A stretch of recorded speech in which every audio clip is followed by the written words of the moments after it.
Hello folks, Vinyl Community, Wes here checking in with a brand new episode of the Vinyl Survivor for you. I think we're up to episode 109. Hope everyone's doing well, having a great month. It's almost Turkey Day here in the States. Looking forward to that. So let's go ahead and get into this batch of records. As usual, 10 records, new to my ears, new to the collection, out of the inbox, or new recent purchases, and let's talk about what we got here. First thing we have here is a band out of Muscle Shoals, Alabama from the early 70s. This is Sailcat with their debut and only album, Motorcycle Mama from 1972. Being from Muscle Shoals, this is very much a southern country, slightly country rock kind of album. But it's good. It's a good blend, and it's not real country. It's more rock and roll. They do get into some more even sort of freer, kind of almost jazzy kind of moments at times. A really interesting album, interesting group. I'm surprised they didn't go any further, but they did have a mild hit with Motorcycle Mama. But the whole album was pretty enjoyable. So if you like that sort of country rock kind of stuff, it's light though. It's not real heavy country. If you just don't like country at all, this isn't going to be offensive to you. It's much more rock and roll than it is country, I would say. It went with sort of this motorcycle theme. So on the inside, you got some artwork associated with each track, which is pretty neat. I picked this up mainly just it was pretty colorful and interesting looking. This is on the Elektra Butterfly label, 7000 series Elektra. And yeah, I picked this one up for $1 at the Gainesville Record Show. And you know, if you like country rock, southern kind of rock kind of stuff, if you see this one cheap, pick it up. It's a good one. I recommend it. I'm going to be keeping this one. All right, next thing, also from the Gainesville Record Show, this is Wendy Carlos's Digital Moonscapes from 1984. This was, I guess, technically her follow-up to the Tron soundtrack in 1982. Very much a classical piece of electronic music. At times, it's very straight ahead, just synthesized classical music. Other times it veers off into sort of more of an experimental electronic area where she's just playing with tones and sounds, and really interesting piece of music on CBS Masterworks. Pretty nice gatefold, explaining a lot about the music and the synthesizers used and all that. As I said, this is on the CBS Masterworks label, so they had a nice plastic-lined inner sleeve. And I've had a lot of comments on this recently, people asking about what I do with the inner sleeves, because people from this point know that I buy these frosted inner sleeves from Clear Bags, and I always keep the inner sleeve no matter what, even if it's just a plain paper inner sleeve. I think this Sailcat was a plain paper sleeve, and it stays with the record. It's an original part of the record, and I don't get rid of that. So yeah, it's just that's a plain sleeve, so I just put it back in there with the slit at the top, and it stays with the record. As I said, it's an original part of the record, so I always keep the original sleeves, and I always replace the original sleeves, unless there's something from like RTI that already has this sort of frosted inner sleeve that I like. As I said, that's on the CBS Masterworks label, and a really interesting piece of early computer synthesizer kind of music, a little bit more advanced than just the very early synthesizer music, a little bit more programmed, and a lot more going on in the music than just simple monophonic kind of synthesizers. So that's Wendy Carlos, Digital Moonscapes, 1984.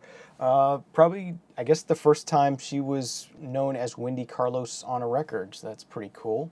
Okay, next thing I have to talk about is the 5th album from the band The Tubes, titled Remote Control from 1979. This album was produced by Todd Rundgren. First time that Todd Rundgren worked with the album. Remote Control was a concept album about the sort of the rise of the TV generation, I guess you could say. in that time, late 70s, early 80s, you saw the rise of cable TV networks, subscription TV. I think HBO started around this time, late 70s, things like that. So on the cover, you get this cool picture with the baby and the TV, and the TV actually has a baby bottle nipple on it, which is kind of interesting, kind of a cool piece. And then the back has this sort of take on the Hollywood Squares kind of thing. So yeah, very much an interesting album with an interesting theme, good songs, good sort of pop rock with a message, interesting musically, interesting lyrics, good all around album. I did enjoy this quite a bit. It has sort of a post-punky kind of sound, new wave-ish a little bit kind of sound, sort of good stuff. Definitely not disco-y or anything like that. This is a white label promo on the A&M Records label, so that was a cool piece to find. I found this at Goodwill. So yeah, that's the Tubes Remote Control 1979. Another keeper, another good album, and I like it. All right, staying in the sort of pop rock vibe, but moving over to the UK, we have the debut album from the Icicle Works, self-titled, from 1984. This one features Whisper to a Scream, Birds Fly on it, their big hit song. And the Icicle Works were a really great UK pop rock kind of band. Definitely has that UK pop rock kind of sound to it. But really good, kind of along the lines of, say, kind of like maybe like an a-ha kind of sound a bit. Not quite as synthy as a-ha, but definitely very varied musically, very interesting lyrically, good songs, and yeah, just good music overall. Enjoyed this one as well. Printed inner sleeve. And here in the States, this is on that Arista purple and black label. But you also get the Beggar's Banquet logo on there. They were on Beggar's Banquet, which is a great record label. So that's Icicle Works, self-titled debut, 1984. Another great UK pop rock kind of band. UK pop rock kind of goes into the folksy area kind of a bit. Without being country like U.S. kind of folksy stuff does. So it's really cool, and I did enjoy listening to this, and that was a good pickup as well. Probably another Goodwill pickup as well on that one. Next thing, we have something that is definitely new wave-ish. This is Reflex with the Politics of Dancing, 1983 on this one. Also a UK group, but as I said, a lot more of a new wave sound, a lot more synth pop kind of stuff. It has the song Politics of Dancing on it, which was their hit. But overall, another great synth pop sort of band. Really enjoyable to listen to this one. Got a logo on one side of the sleeve, and then lyrics and liner notes on the other side. And it is on the Capital Rainbow label. This does have Wally's name in the dead wax, Wally Troggett, the mastering engineer that I really like. Always on the lookout for his name in the dead wax. And we also have an inscription that says Action Speaks on one side, on side one, and then Louder Than Words on side two. So it's always cool to see dead wax inscriptions. But yeah, if you're into synth pop, you've probably heard this one. It's a pretty common one. See this one around a lot. See the 12-inch single for Politics of Dancing around a lot as well. But if you haven't grabbed it yet and you see it cheap, go ahead and grab it. It's good. I recommend it. All right, moving on back into more of a 60s kind of vibe here. We have Gary Puckett and the Union Gap's greatest hits. You got Woman, Woman, Young Girl, The Girl Is a Woman Now. Yeah, Gary Puckett and the Union Gap, it's very, I don't want to say cheesy, it's just it's too poppy for me. I'm glad I grabbed this just to listen to all the tracks. There's some on here that I haven't heard, of course. Overall, it's very poppy and kind of just not real interesting musically. guessing this is a later pressing of this. It's on the Columbia Orange and Red label. Gary Puckett and the Union Gap, straight ahead 60s pop music. It's not psych pop, it's not sunshine pop. It's just it's a little bit sunshiny, but it's not good. It's just too mainstream and too vanilla for me. So not going to be keeping this one in the collection. All right, staying in the 60s, we have an album from Joe Tex. This is Live and Lively. 1968 on this one. Joe Tex is sort of a soul singer from the 60s.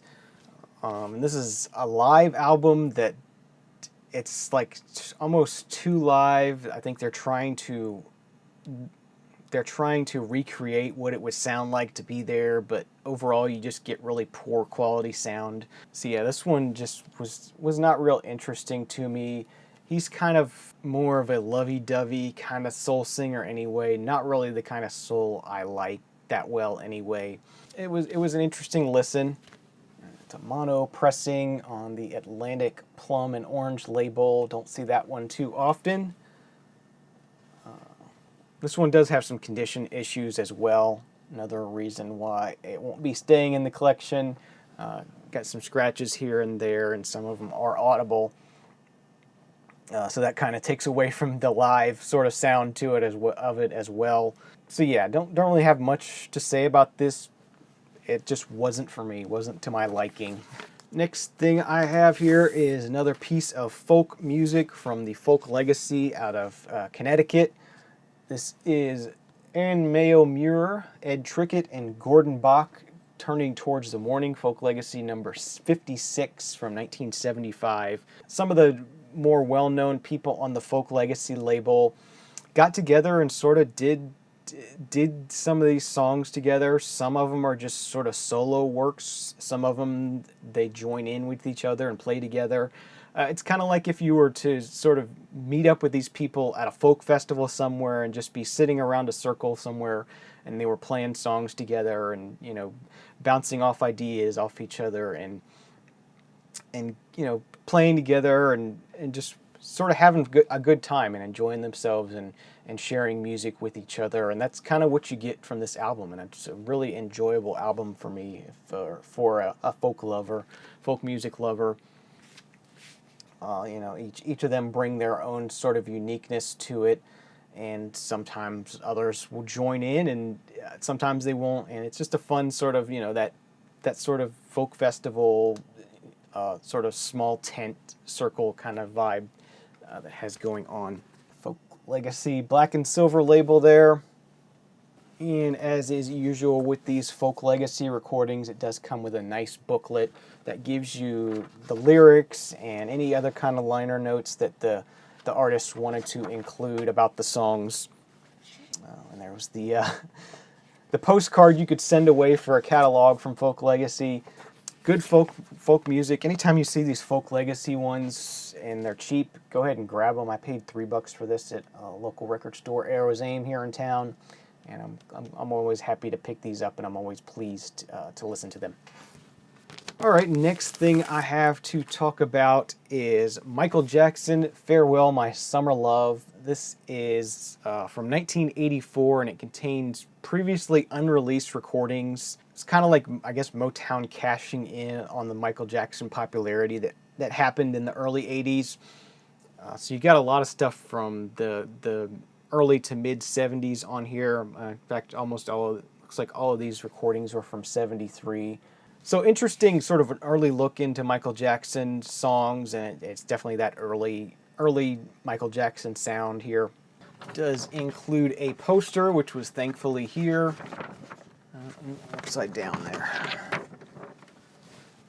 So there is the poster. And then, as I said, the Motown label. Everybody knows that label. Another one, it's just an interesting pickup, not anything to seek out. But if you see it, it's cheap, and you like Michael Jackson, you want to hear some more of his early stuff, it's a worthwhile pickup for a couple bucks. Okay, next up, moving on, started off in the South, and we're going to end there as well. This is the Hot Dogs from Memphis, Tennessee. This is their debut album, Say What You Mean, from 1973. The Hot Dogs were on the Ardent record label, which those of you who know Big Star know that Big Star was on the Ardent label as well.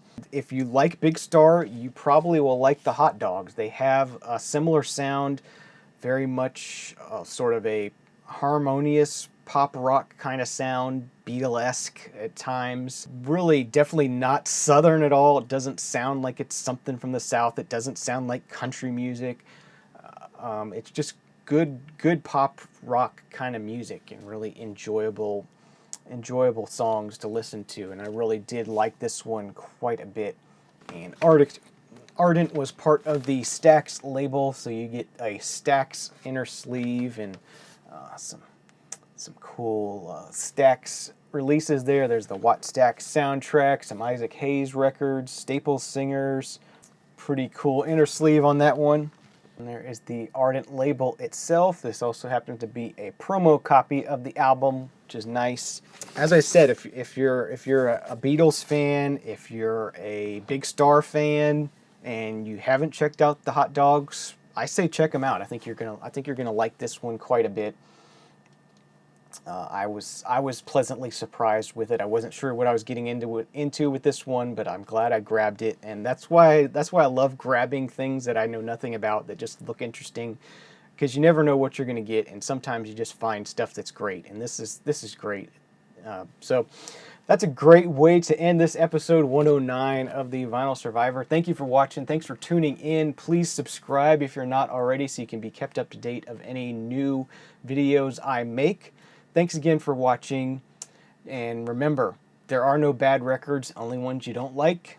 See you again next time. Cheers.